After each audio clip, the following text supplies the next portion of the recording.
Welcome to Miss Scarlett. Subscribe and don't miss out on Patreon. Have fun!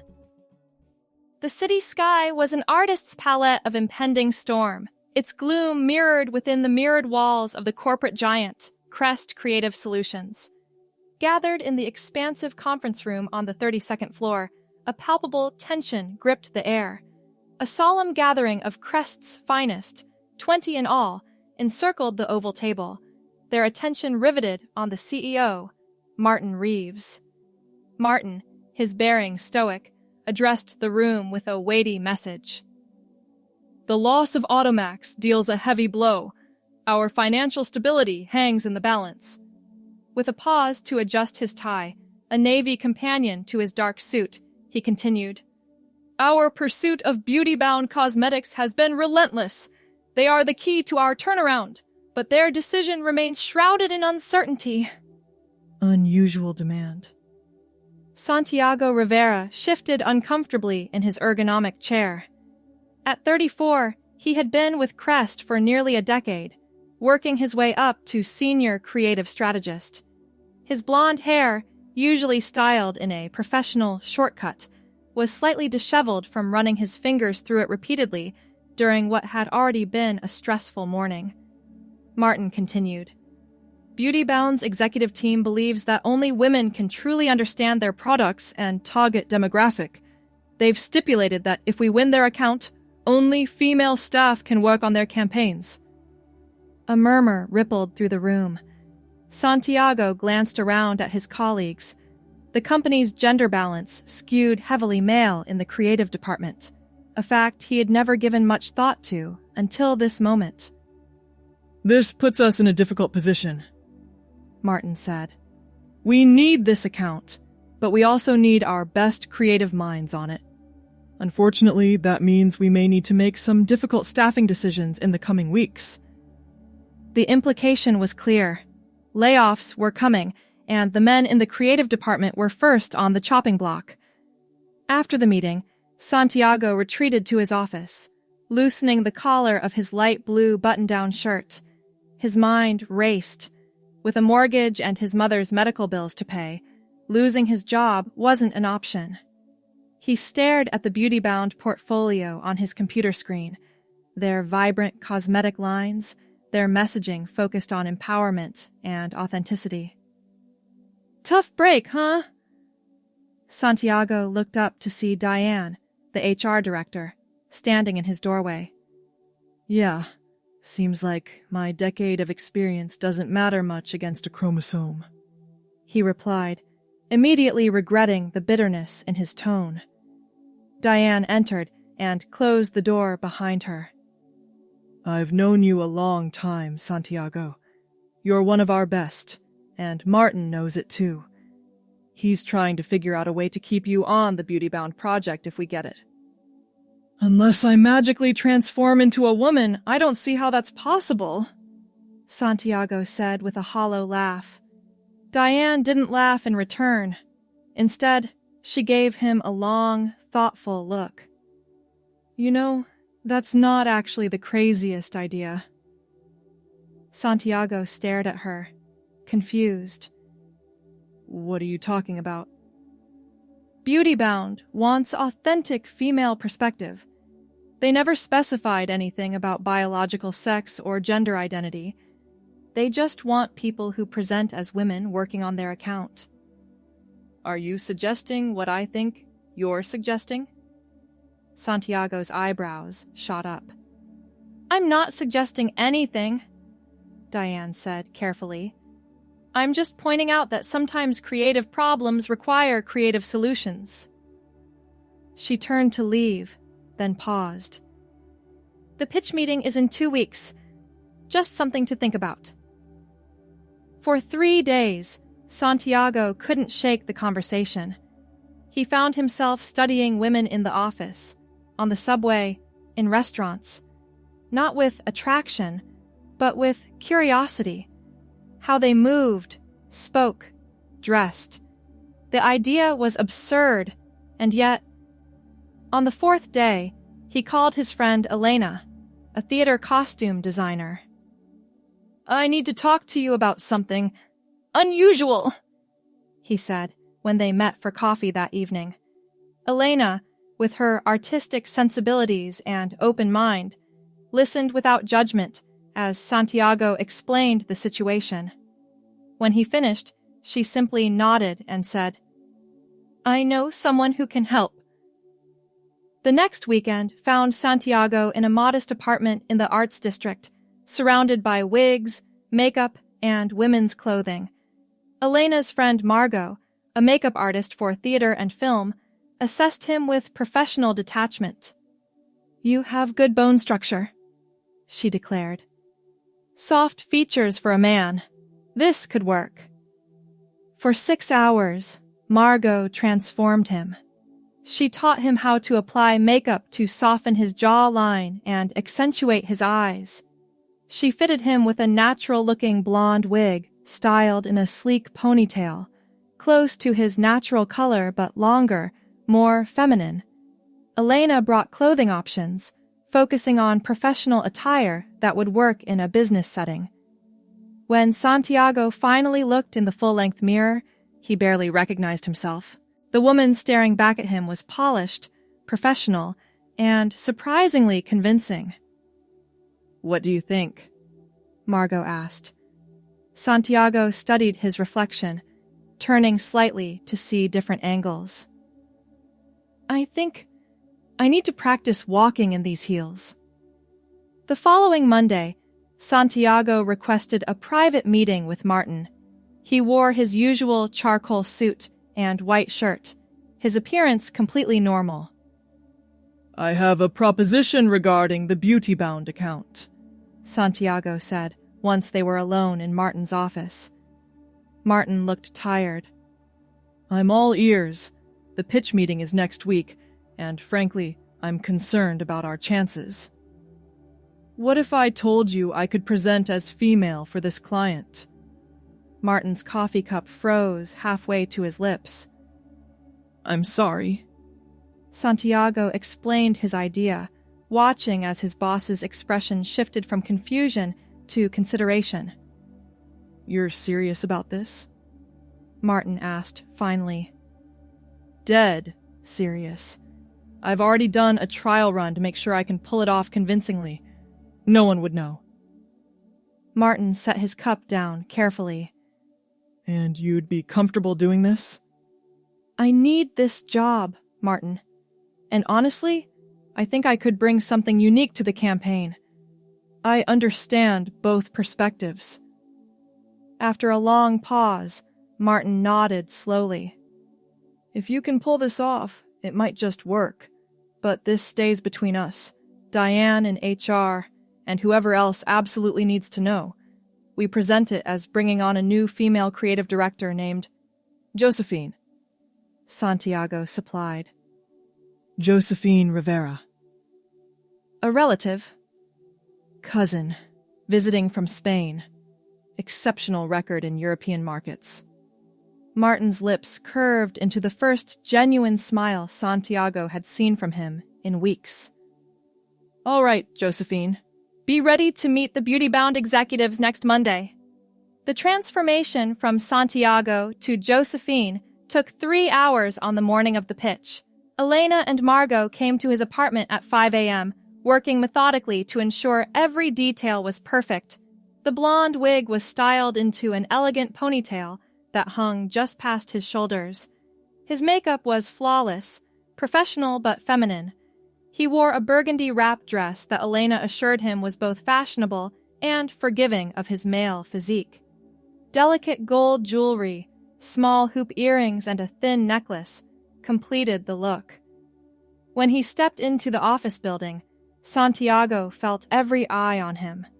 He had practiced his walk, his voice, his mannerisms, but nothing prepared him for the actual experience of navigating the world as Josephine.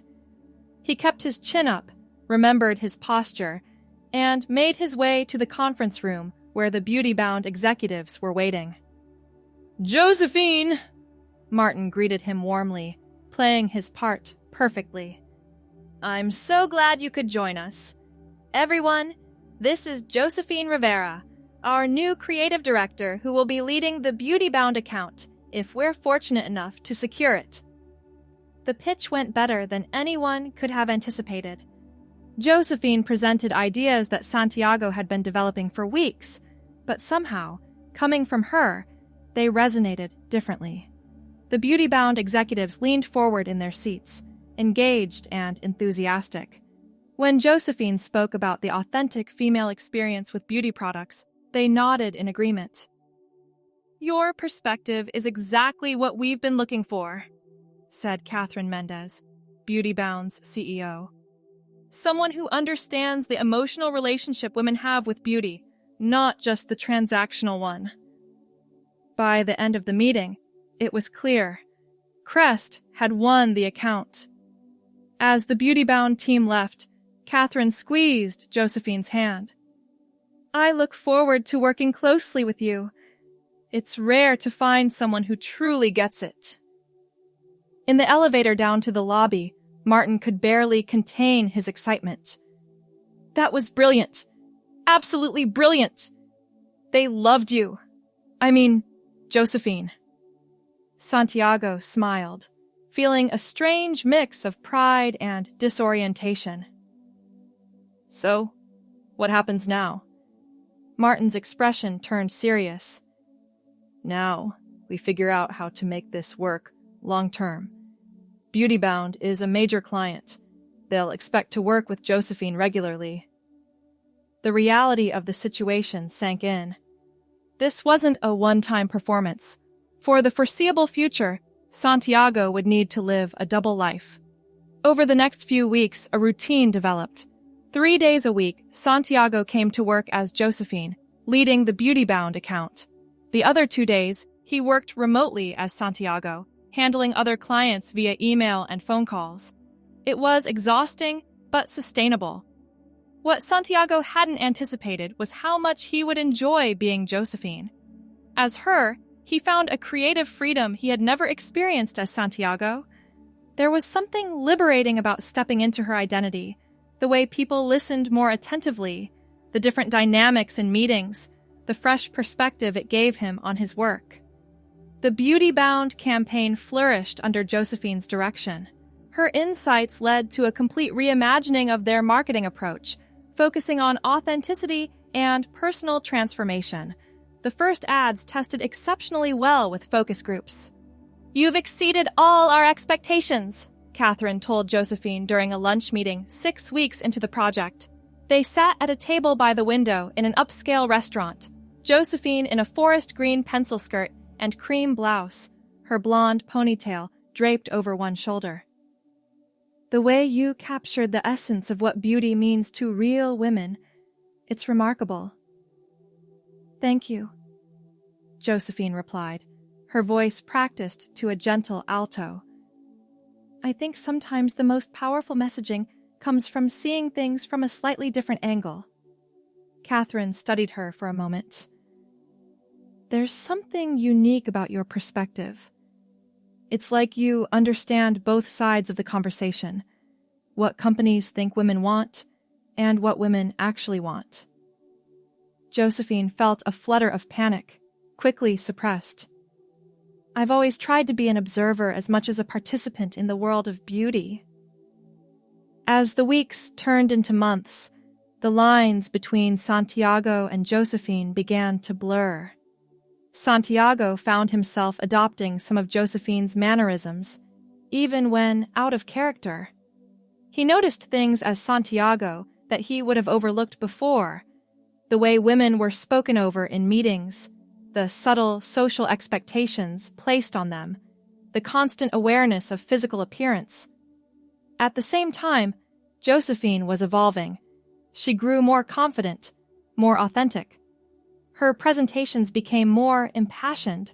Her creative work developed a distinctive voice that was neither traditionally masculine nor feminine, but something uniquely her own. The success of the Beauty Bound campaign did not go unnoticed within the industry. When Advertising Age ran a feature on the revitalized brand, Josephine Rivera was prominently mentioned as the creative force behind the transformation. "This could be a problem." Martin said, showing Santiago the article in his office. Today, Santiago was himself, in gray slacks and a navy sweater. Josephine is getting attention. People will want to know more about her. We knew this might happen, Santiago replied. We have her backstory in place. Anyone who checks will find that Josephine Rivera has a website, social media profiles, and a work history in European advertising. Elena and Margot had helped create this digital footprint, with Diane ensuring the necessary paperwork existed within the company's HR systems. It was elaborate, but convincing. That's not what concerns me, Martin said, leaning back in his chair. What concerns me is you. This has gone on longer than any of us anticipated. Are you still comfortable with this arrangement? Santiago considered the question carefully. The truth was, the days he spent as Josephine had become the highlight of his week. He felt more creative, more engaged, more himself, which was a paradox he was still trying to understand. I'm fine, he assured Martin. Actually, I think this experience has made me a better creative director, regardless of which identity I'm presenting. Martin nodded slowly. I've noticed. Your work across all accounts has improved. There's a depth to your concepts that wasn't there before. A week later, Catherine requested a dinner meeting with Josephine to discuss expanding the campaign. They met at an intimate restaurant downtown, where Josephine wore a deep blue dress with 3/4 sleeves and her signature gold jewelry. "I have a confession to make," Catherine said after they ordered. "When we first insisted on an all-female team, it was more of a publicity stance than a genuine belief that men couldn't understand our products." Josephine raised an eyebrow. "Oh?" "Yes. It was my marketing director's idea, a way to generate buzz about our commitment to women. But you've proven that there's real value in having women lead these conversations." Catherine took a sip of her wine. "Your campaign hasn't just improved our sales, it's changed how we think about our products internally." Josephine felt a strange mix of vindication and guilt. "I'm glad to hear that." "We want to expand your role," Catherine continued. "Make you the face of our partnership with Crest. Press events, industry panels, the works. Are you open to that?" The question hung in the air, becoming more public as Josephine would make maintaining the deception more challenging, but the alternative was stepping back from work that had become deeply fulfilling. "I'd be honored," Josephine said finally. That night, Santiago couldn't sleep. He stood in front of his bathroom mirror, wiping away the last traces of makeup, the blonde wig carefully placed on its stand nearby. He studied his features in the harsh light, the same features that transformed so completely into Josephine with the right cosmetics and styling. Who was he really? Santiago, the man who had spent a decade climbing the corporate ladder, always slightly uncomfortable in his own skin? Or Josephine, who had found her creative voice and seemed to move through the world with a confidence he had never known? The next morning, Santiago requested another private meeting with Martin and Diane. "I've been thinking about my situation," he began, sitting stiffly in his charcoal suit. "The Beauty Bound campaign is taking off, and they want Josephine to become more public-facing." Martin and Diane exchanged glances. "We can find a way to make that work," Diane offered. "Limited appearances, carefully managed." "That's not what I want to discuss," Santiago interrupted. "I want to transition to working as Josephine full-time." The room fell silent. "You mean continue the deception permanently?" Martin asked carefully. Santiago shook his head. "No, I mean I want to transition. Personally, professionally. I want to live as Josephine." The words hung in the air, surprising even Santiago himself with their conviction. But as soon as he said them, he knew they were true. The months of living as Josephine had awakened something that had always been dormant within him, a sense of alignment, of rightness. Diane was the first to respond. "Are you saying you're transgender?" "I think I am," Santiago said quietly. "I've been living as Josephine part-time for months now, and it's the most authentic I've ever felt. I didn't plan for this to happen, but I can't ignore it anymore." Martin leaned forward, his expression serious but not unkind. "This is a significant life change, Santiago. Are you sure?" "I've never been more certain of anything," he replied. "And I'd prefer to be called Josephine now, if that's all right." The transition process was neither simple nor quick. Josephine began working with a therapist specializing in gender identity. She started hormone therapy. The company supported her, updating her employment records and facilitating her professional transition. 6 months later, Josephine stood at a podium at the Advertising Federation Awards, accepting the award for Best Integrated Campaign for BeautyBound's Transformation series. She wore a burgundy gown that echoed the wrap dress from her first day as Josephine, her blonde hair now grown out naturally and styled in loose waves around her shoulders. "Transformation is at the heart of what we do in advertising," she said into the microphone, looking out at the sea of industry professionals. "We transform ideas into messages, messages into connections, connections into change. But sometimes, the most profound transformations happen within ourselves." In the audience, Catherine applauded enthusiastically. Beside her sat Martin, whose initial shock had given way to unwavering support. In the months since Josephine's transition, Crest had not only retained the BeautyBound account, but had attracted 3 other major beauty and fashion brands impressed by their innovative approach. "When we allow ourselves to be authentic, our creative vision flourishes," Josephine continued. "This campaign was born from a journey of authenticity, both for the brand and for me personally." After the ceremony, at the champagne reception, Catherine approached Josephine with a warm smile. "That was a beautiful speech. The way you've integrated your personal journey into the campaign messaging has been extraordinary." "Thank you," Josephine replied. "It's been a natural connection to make." "I have to admit," Catherine said, lowering her voice slightly, "when Martin told me about your background, I was surprised. But seeing the work you've done, how you've transformed not just yourself, but our entire brand perspective, it's been inspirational." Josephine felt a moment of confusion. "Martin told you?" Catherine nodded. "About 3 months ago. He felt I should know the full story behind the creative genius leading our account." She touched Josephine's arm gently. "I hope you don't mind. It only deepened my respect for you." Later that evening, Josephine found Martin by the bar. "You told Catherine about me?" Martin nodded, setting down his glass. "After you decided to transition fully, I thought it was important for our key client to understand the unique perspective you bring. I hope I didn't overstep."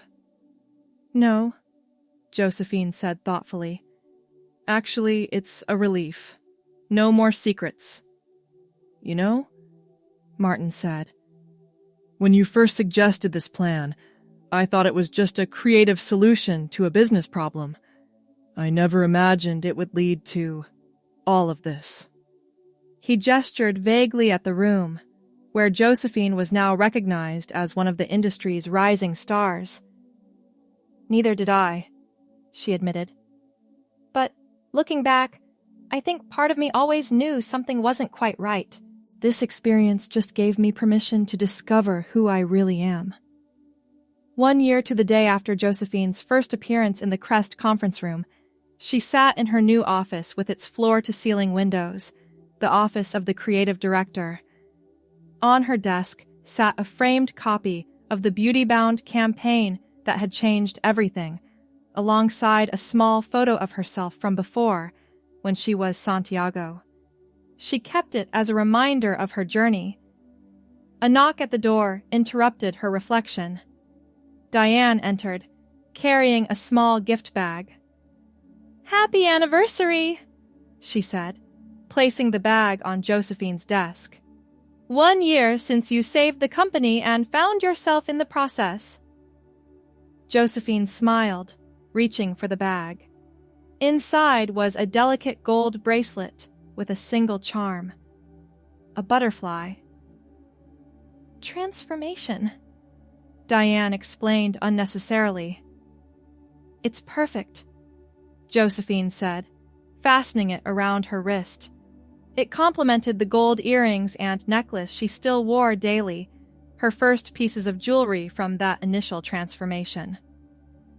"The new team starts today," Diane reminded her. "They're waiting in the conference room."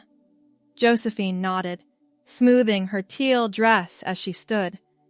As creative director, she had insisted on building diverse teams for all accounts, bringing together different perspectives to create more resonant campaigns. "Before you go," Diane said, "Martin wanted me to tell you that Beautybound has renewed their contract for another 3 years. Catherine specifically requested that you remain as lead." "Of course," Josephine replied with a smile. "I wouldn't have it any other way." As she walked toward the conference room to meet her new team, Josephine caught her reflection in the glass walls of the office. Her blonde hair was swept up in an elegant twist today. Her makeup was flawless but subtle. Her posture was confident, her stride purposeful. A year ago, she had stepped into this identity as a desperate attempt to save her job. Now, it was simply who she was, a woman whose unique journey had given her insights that transformed not just her life, but the lives of others through her work. In the reflection, she no longer looked for traces of Santiago. That chapter was closed. Instead, she saw only Josephine Rivera, creative director, moving forward into a future that once would have seemed impossible. Opening the conference room door, she greeted her new team with a warm smile. "Good morning, everyone. I'm Josephine Rivera. Let's create something authentic together." Thanks for watching, my girlies. Be sure to check out Patreon for more.